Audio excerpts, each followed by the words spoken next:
just the way you are, which was really bad timing for it to hit. People he doesn't really like that I do. The Golden Girls Vanishing Act, the true story of Kristy McNichol. For a generation of viewers, Kristy McNichol was the ultimate girl next door. By her teenage years, she was winning Emmys, starring in hit films like Little Darlings, and carrying the expectations of an entire industry on her young shoulders. She was Hollywood's golden girl, a star whose face defined 1970s television. Then, at the height of her popularity, she made a decision that shocked the world. Kristy quit Hollywood. For decades, fans were left wondering what happened to the girl with the infectious smile. Now, the truth has finally emerged, a story of a heartbreaking collapse, a secret health battle, and a brave journey toward self-discovery. A childhood built on hard work. Born on September 11, 1962, in Los Angeles, Kristina Ann McNichol's early life was far from the glamour of the silver screen. Her father was a carpenter, and her mother, Carolyn, worked as a nurse. After her parents' marriage ended, the family struggled financially. To help pay the bills, Carolyn encouraged Kristy and her older brother, Jimmy, to enter the entertainment industry. What started as commercials and guest spots on shows like Starsky and Hutch quickly revealed Kristy's rare gift. She didn't just act, she brought a raw, soulful depth to her roles that bypassed her years. The rise to superstardom. In 1976, everything changed. Kristy was cast as Letitia Buddy Lawrence in the ABC drama Family. The role made her a household name overnight. Audiences didn't just watch Buddy grow up, they grew up with her. Kristy's talent was undeniable. Two-time Emmy winner, she won her first Emmy at age 15, followed by another in 1979. Film success, she transitioned seamlessly to movies, earning a Golden Globe nomination for Only When I Laugh. Musical duo, she and Jimmy released an album, touring internationally to packed crowds. By the early 1980s, Kristy was everywhere. But behind the scenes, the pace was relentless.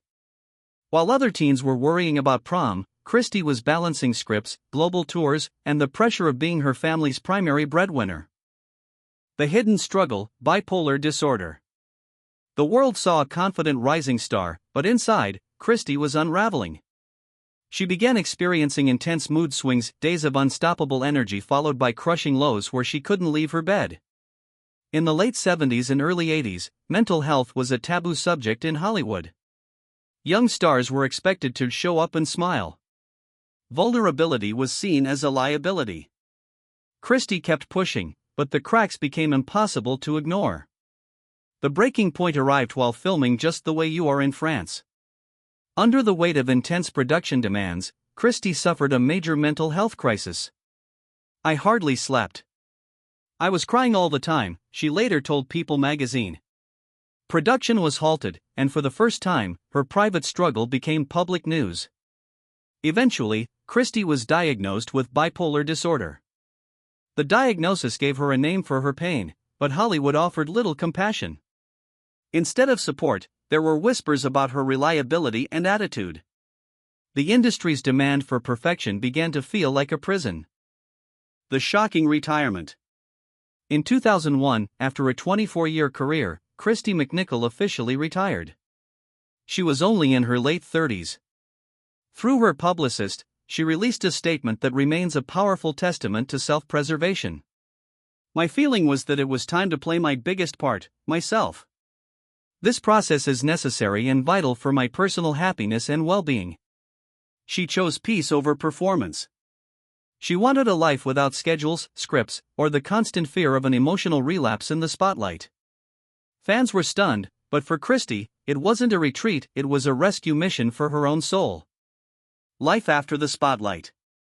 What happened after Kristy walked away wasn't a disappearance, it was a transformation. She stayed in Los Angeles, but she traded the red carpet for the classroom.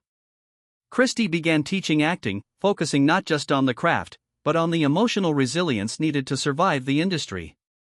She became a mentor, a yoga enthusiast, and a quiet supporter of mental health charities.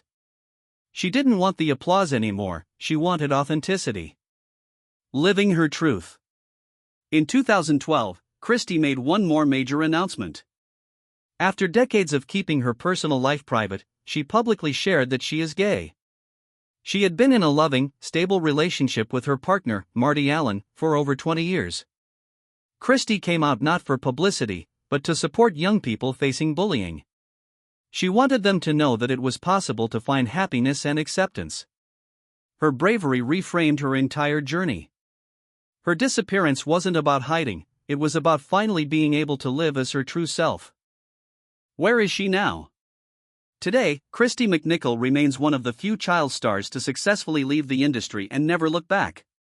She hasn't released a tell-all memoir or teased a comeback. On July 20, 2025, a rare photo of Kristy surfaced in Los Angeles. She was seen during an outdoor workout, looking healthy, active, and content. While she looked different from the teenager on the cover of Teen Beat, she looked like someone who had finally found the stability she was denied as a child. Kristy McNichol's story is a reminder that no amount of fame is worth your mental health. She walked away from the world's expectations to find her own peace, and in doing so, she became her own hero. What do you think of Kristy's brave decision to prioritize her health over Hollywood? Let us know in the comments below.